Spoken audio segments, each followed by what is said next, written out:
ایک نہر کا پل اس قدر تنگ تھا کہ ایک ساتھ 2 بکریوں کا گزر ناممکن تھا۔ ایک دن ایک بکری اس پل پر جا رہی تھی۔ پل کے بیچ میں پہنچ کر اسے ایک اور بکری ملی۔ پہلی بکری دوسری بکری سے کہنے لگی، تم واپس چلی جاؤ تاکہ پہلے میں پل کو پار کر لوں، اس کے بعد تم آ جانا۔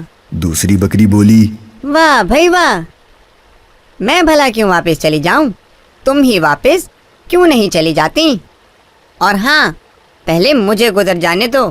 پہلی بکری نے اکڑ کے جواب دیا، تمہیں واپس جانا پڑے گا کیونکہ میں تم سے زیادہ طاقتور ہوں۔ دوسری بکری نے کہا، زیادہ تو کیا، تم تو میرے برابر بھی نہیں ہو۔ پہلی بکری کو یہ سن کر غصہ آ گیا، جھنجھلا کر بولی، اچھا، اس کا پتہ ابھی لگ جائے گا۔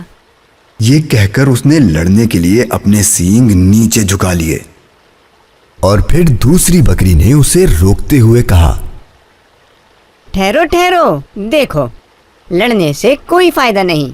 اگر ہم لڑیں گے تو دونوں نہر میں گر کر ڈوب جائیں گے۔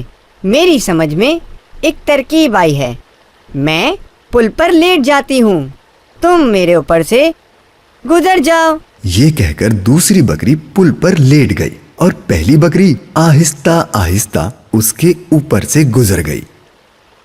اس کے بعد دوسری بکری بھی آرام سے پل پار کر گئی۔ پیارے مدنی منوں، دیکھا آپ نے، اگر یہ بکریاں لڑنے لگتی تو ان میں سے کسی کی بھی جان نہیں بچتی۔ سبق: سچ یہ ہے کہ جو کام غصے سے نہیں ہوتا وہ نرمی سے ہو جاتا ہے۔ فرمان مصطفیٰ صلی اللہ تعالی علیہ وآلہ وسلم ام المؤمنین حضرت سیدتنا عائشہ صدیقہ رضی اللہ تعالی عنہا سے ارشاد فرمایا، جس شخص کو نرمی سے حصہ ملا اسے دنیا و آخرت کی بھلائی سے حصہ ملا، اور جو شخص نرمی سے محروم رہا وہ دنیا و آخرت کی بھلائی سے محروم رہا۔